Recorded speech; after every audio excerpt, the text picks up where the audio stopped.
Le compte à rebours qui résonne sur cette pelouse de Yamoussoukro et c'est donc parti pour cette finale. Deux équipes qualifiées, deux équipes avec 4 points dans cette rencontre entre l'Angola et le Burkina. Enjeu évidemment au bout des 90 minutes, aller chercher la première place et donc rester à Bouaké. Quitte à prendre des risques, quitte à perdre des ballons parce qu'il faut le faire quand on est bien physiquement. On sait que c'est des joueurs qui n'ont pas forcément beaucoup joué. Super passe là de Ouedraogo. Du coup le faire au maximum tant qu'on est frais. Allez, il s'en avance. Aziski qui redonne derrière lui avec non, une frappe trop écrasée. Incroyable cette décision. Allez, la solution, la profondeur, encore une fois, peut-être sur ce coup-là, et la frappe qui passera au-dessus. Zangolé qui essaie de ressortir dans le couloir gauche, sur aller chercher Tocarnero. Alors l'arbitre va revenir à la faute. Il avait touché le ballon, va revenir à la faute. Je pense que effectivement le contact était assez appuyé. Il a été autorisé à revenir sur la pelouse, mais toujours au soin avec les kinés.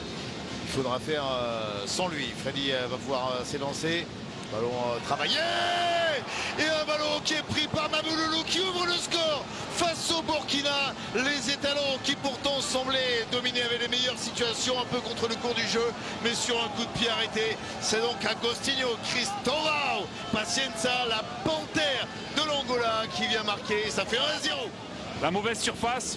On parlait de choix technique sur le plan offensif. Là, c'est un choix technique sur le plan défensif. Il n'a pas forcément l'habitude et qu'il n'a pas fait de différence. Il va vouloir encore pousser le ballon. C'était un peu trop présomptueux. Et c'est là-dessus que l'arbitre va donc siffler la pause ici à Yamoussoukro avec pour l'instant les Palancas Negras de l'Angola qui, grâce à leur avant-centre, insuffler un nouveau souffle dans son équipe qui va donner dans quelques instants. Le coup d'envoi de cette deuxième période, les étalons sont menés 1-0 par l'équipe de l'Angola. Ils ne sont pour l'instant pas assurés. Évidemment, vous entendez évidemment que le public réclame un penalty. Ils n'obtiendront pas. C'est Sangaré qui peut écarter le jeu sur Issa Kaboré. Le centre du latéral pour un coup de tête magistral qui malheureusement va fuir le cadre. Pour l'instant, l'attaquant de la Renaissance Berkane au Maroc, Djibril Ouattara. Aziski va le donner justement, premier ballon avec Dango.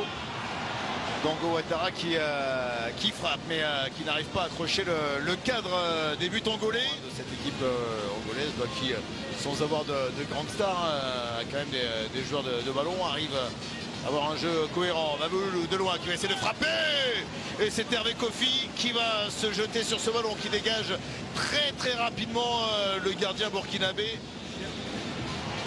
Je suis surpris. Oui, c'est pour lui porter chance. Regardez, le ballon profondeur maintenant avec la sortie de Neblou qui vient se jeter devant Dango Ouattara alors que c'était une énorme occasion d'égaliser. En faveur des Palancas Negras de l'Angola. C'est le premier du groupe. Attention avec une nouvelle situation favorable. Luvumbo donne le ballon derrière lui. Estrella pour la déviation. Mabouloulou frappe mais sans y mettre la puissance et donc de rendre le ballon aux étalons du Burkina qui reste en position haute avec les 10 joueurs de champ qui sont dans la moitié de terrain. La frappe tentée de loin. Il aurait fallu Félicien Mendes, Milson qui rentre, qui prend la place du buteur, l'avant-centre de l'AEK Athènes. Championnat que vous connaissez bien, Cédric. Ziné, Antonio Cabassa, Ambrosini. Mais il peut se rattraper. Peut-être sur le corner, effectivement.